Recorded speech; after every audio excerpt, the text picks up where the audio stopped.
As sure as the sun rises and then sets tomorrow, there will be a new Halo game and a new Gears game, even if we might not get to see them for a while. And in fact, speaking to Famitsu in Japan, Xbox head Phil Spencer teased the new games a bit, noting that he had seen what 343 Industries and the Coalition are up to, and it is amazing. As for why these games were not revealed, Spencer says that the diversity and strengths of the Xbox lineup is currently enough to compensate for not having these games. Of course, we need to establish this statement as well as the fact that Spencer thought that 2015 or 2016 were the best lineups in Xbox history. Not just Xbox One history, in Xbox history.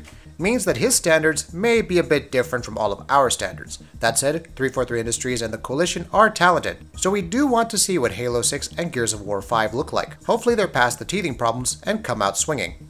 It's been a while since we've had a new Splinter Cell. Splinter Cell Blacklist was the last major release, and despite rumors about a new game in development, we saw nothing of the sort at E3 2017.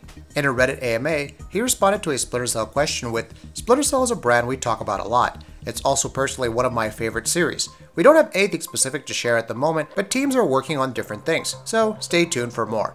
Furthermore, he stated on the Ubisoft blog that, "We're receiving a lot of sketches and proposals around the brand, and we're going to pick one up. I think you'll be able to see something, but you'll have to wait for that. Whether a new Splinter Cell is coming or not, it's obviously not soon." Several days after Sony's E3 presser, Shuhei Yoshida, president of Sony's worldwide studios for SIE, addressed some developers that were missing from the lineup. This included Sucker Punch, which developed infamous Second Son for the PS4 and was working on an unannounced new IP. Yoshida noted that he had played this new IP several times. Speaking on GameSpot's stage for E3, Yoshida reiterated the same comment and seemed to hesitate when giving out more information. His full statement was essentially, "I've played many more times of such game, and every time I play, I shouldn't be talking anymore. It is a game, they're not making movies. It's now very narrow." What does very narrow mean in this context? Could it be that Sucker Punch has nailed the focus of the game down, and development is progressing smoothly? It's hard to say really, but given how announcements were held back from Sony's E3 presser, we may learn more in the coming months. Anthem is a very different game from what we've become used to seeing by RPG developer Bioware.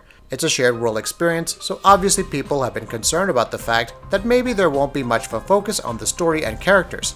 Bioware, however, have claimed several times that this won't be the case. Recently, in an interview with CBC Radio, Bioware General Manager Aaron Flynn spoke about the game's story and setting, likening it to Star Wars and the Marvel Cinematic Universe, saying that while Mass Effect was a more grounded science fiction story, Anthem is more of a science fantasy.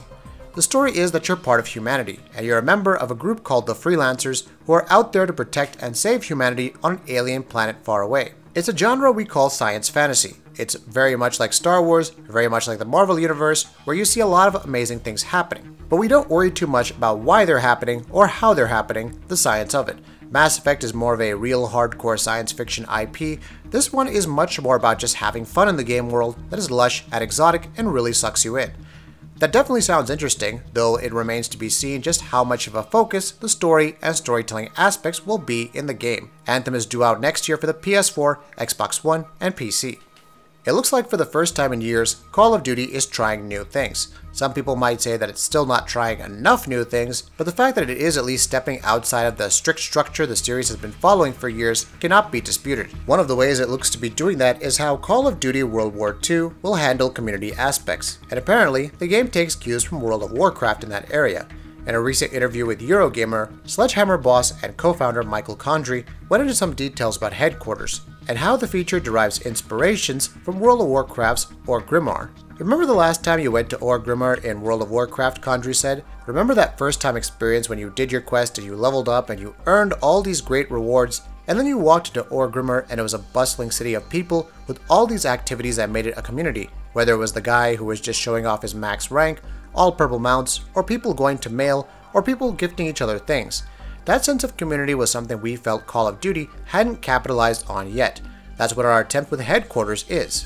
Condrey then went on to talk about just what kind of quests and rewards this feature will entail. Your division's officer may say, "Hey, it's time for you to head into battle. Go compete in war and be successful, bring back that success, and we'll give you a reward." Some will be social quests. It might be a quest that sends you to the Nazi zombies experience, or compete in the 1v1, or create your first emblem. It definitely seems like the game's community and online aspects could benefit a great deal from Headquarters, which seems like a nice little hub area for the game. The idea of daily quests being handed to you for actual tangible awards from the area also seems like an interesting prospect. It remains to be seen just how well this neat idea will be executed though.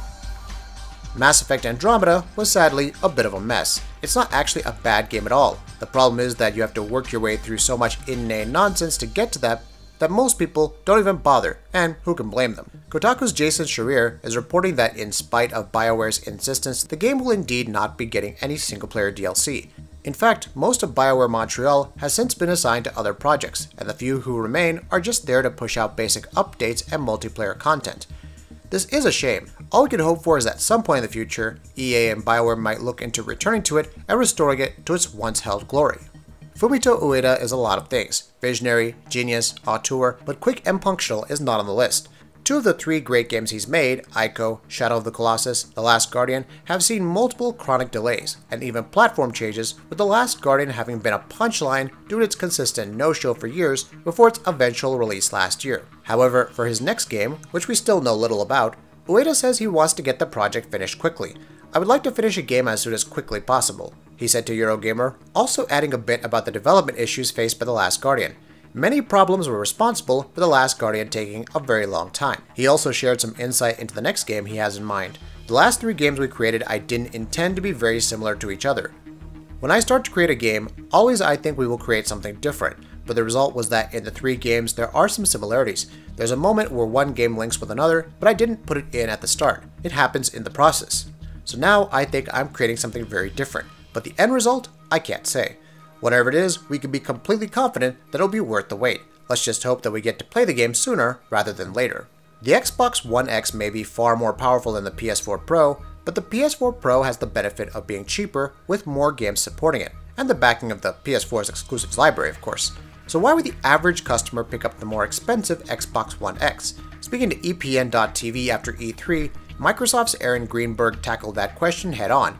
"Well, I'd say if you want true 4K gaming, it requires 6 teraflops of power. We have 43% more graphical power, over 60% more memory we make available to developers, but the most important thing is, whether you're a hockey fan, a racing fan, an RPG fan, whatever game you want to play, it will look and play better on the Xbox One X because we bring significantly more power to the table." That'll be it for this video. If you like what we're doing, please go ahead and subscribe, and we'll see you next time.